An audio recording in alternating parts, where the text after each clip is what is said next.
jumpa lagi dengan saya Kontreng ya. Nah, oke ya. Kali ini saya mendapatkan satu materi baru ya. Begini ya.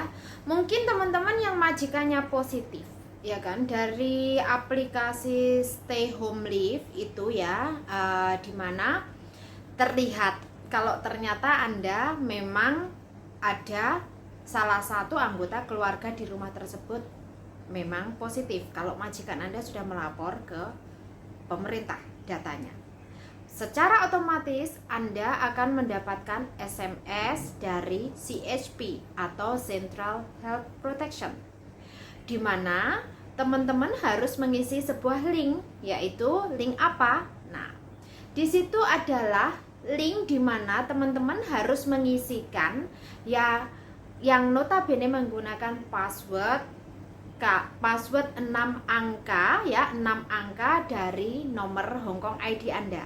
Jadi misal W atau WX-nya jangan diisi. Di situ ada dua link, yaitu berupa PDF atau yang bawahnya adalah panduan untuk karantina. Nah, karena Anda adalah orang yang mempunyai close contact, ya kan, close kontak dengan orang yang positif. Kita tinggal satu rumah karena bos kita positif, bos kita otomatis isolasi mandiri. Jadi jika Anda ini adalah salah satu dari orang yang kontak paling dekat atau tinggal serumah dengan mereka, Anda harus mengisi ini dan mendapatkan pemberitahuan bahwa Anda dalam 7 hari itu dilarang untuk keluar rumah sebelum Anda tesnya dinyatakan negatif. Dan dalam 1 minggu itu Anda harus tes. Anda harus menjalani tes 3 kali ya. Jadi dalam 1 minggu itu harus membuktikan tes Anda negatif dan Anda baru boleh keluar rumah. Nah, di sini kalau Anda tidak melakukan ini atau Anda tetap ngeyel keluar rumah, maka dendanya adalah 100.000. Nah, seperti yang dialami oleh Mbak Kasmi kemarin ya kan, Mbak Kasminya positif, akhirnya dia harus isolasi mandiri ya toh. Dia di dalam kamar, kemudian tuannya dia atau majikan dia tidak berani keluar karena memang peraturannya demikian, ya kan? Di saat Anda positif, Anda harus melaporkan data Anda ke pemerintah. Anda memilih untuk karantina mandiri atau Anda karantina di pemerintah. Jadi, kalau Anda karantina di dalam rumah, dipastikan yang di dalam rumah ini tidak bersentuhan langsung dengan Anda, tetapi Anda harus berada di dalam kamar. Dan Anda hanya keluar untuk urusan toilet.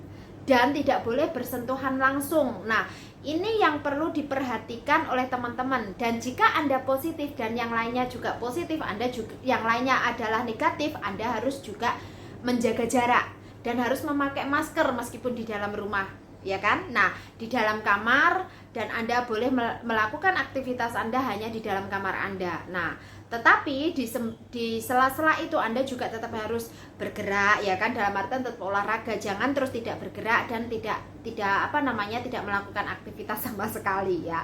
Nah, di situ tidak boleh keluar rumah ataupun keluar kamar sekalipun. Nah, terus yang orang tinggal di dalam rumah tersebut juga tidak boleh keluar meskipun dia negatif, karena memang dia sedang tinggal bersama orang yang sedang dalam karantina. Nah, terus nanti kalau memang Anda sudah negatif, benar-benar negatif pun juga harus melaporkan ke pemerintah kembali ya.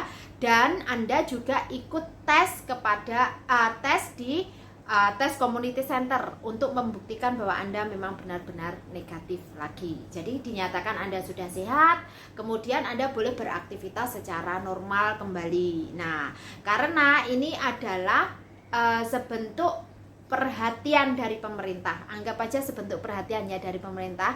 Nah, kita syukuri kita diberi fasilitas ini di Hongkong, ya kan. Masih ada bantuan jika kalian mau, ya kan. Di situ kan ada obat jika memang pemerintah menyediakan bagi mereka yang isolasi mandiri dan membutuhkan bantuan obat-obatan, vitamin. Nah, pemerintah kemarin sepertinya sudah melaunching itu. Nah, Dan jika memang dibutuhkan, bahkan ada yang dikirimi dengan termometer seperti yang diposting oleh salah satu teman kita, yaitu Mbak Inoli, yang kemarin kebetulan majikan dan anak yang dijaga juga mengalami positif. Tapi beliau sebelumnya positif hingga dia sudah sehat kembali, ya kan. Tetapi tetap karena tinggal satu rumah dan isolasi mandiri, jadi tetap harus dijaga rumahnya. Kenapa demikian? Karena kalau di dalam rumah itu tidak ada pembantunya yang bersih-bersih rumah, tidak ada, ya. Jadi kalau sekedar disemprot saja, kumannya juga nggak mati. Jadi harus dibersihkan, dilap, dibersihkan, deep cleaning itu minimal sampai 7 hari biar kumannya mati. Itu kenapa harus ada pembantu di dalam rumah. Tapi kadang ya memang kita harus bersabar ya teman-teman, karena majikan itu akan selalu merasa dirinya benar. Ingat, seperti yang saya sampaikan, tahan diri. Di saat kalian mengajukan argumen, kalian harus tahu kapan kalian mengajukan argumen.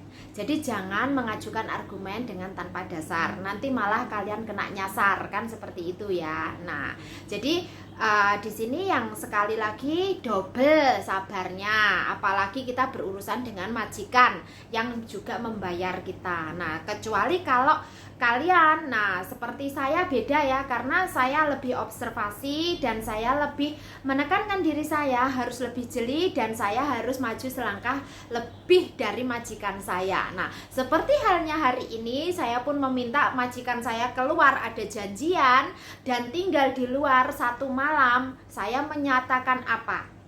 Jangan lupa untuk membawa test kit. I do hope you don't forget. Please kindly I remind you to bring your test kit. Before you enter the house, please do self-test earlier 20 minutes outside before you enter the house. If you are tested positive, don't bother to come back.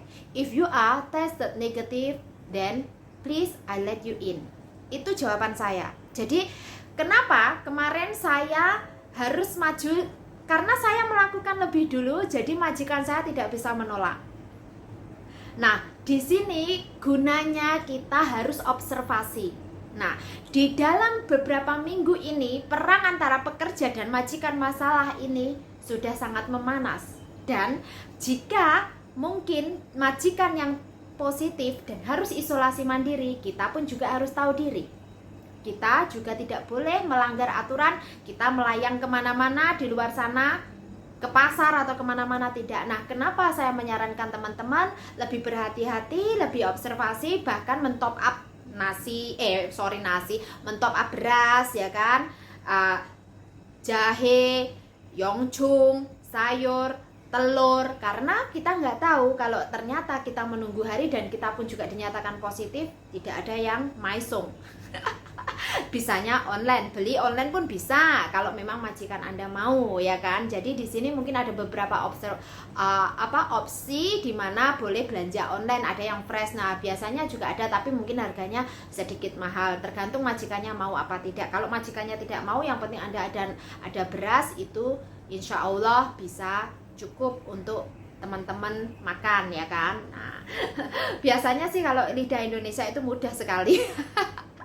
Oke ya, nah jadi untuk pengisian form, di saat teman-teman menerima link SMS itu, yang diklik adalah yang PDF-nya. Dan passwordnya adalah menggunakan nomor 6 digit Hongkong ID Anda. Selanjutnya, karena di situ saat Anda press file PDF itu file protected. Dan passwordnya adalah 6 digit nomor Hongkong ID Anda. Selanjutnya Anda buka, maka di situ akan diberikan keterangan kapan Anda harus melakukan tes dan kenapa Anda juga harus isolasi mandiri selama berapa hari. Sampai Anda dinyatakan beberapa kali tes itu negatif, baru Anda boleh keluar. Nah, di saat itu setelah negatif Anda juga harus melapor. Kalau Anda tidak bisa melapor, minta majikan membantu untuk melapor atau menelpon. Jadi biar tidak terjadi kesalahpahaman. Tapi kadang perlu diperhatikan karena SMS-nya itu kadang sangat telat ya, dari tanggal yang ditentukan itu sudah telat beberapa hari, sementara teman-teman sudah lari kemana-mana jadi tidak tahu, dan majikan sendiri juga sudah sembuh. Nah, di sini yang tadi saya terima konsultasinya, dan semoga mbaknya tadi tetap sehat walafiat, dan teman-teman yang lain tetap waspada ya. Dan bagi teman-teman yang saat ini berjuang untuk garis satu atau berjuang untuk isolasi mandiri, tetap kaya, ingat, jaga mental Anda, stabilkan mental Anda, dan untuk menjaga keseimbangan antara imun dan kesehatan Anda. Nah, tetap stay tune di Kontreng Fans Club, press lonceng belnya, jangan lupa subscribe, like, comment, and share untuk mendapatkan info terkini.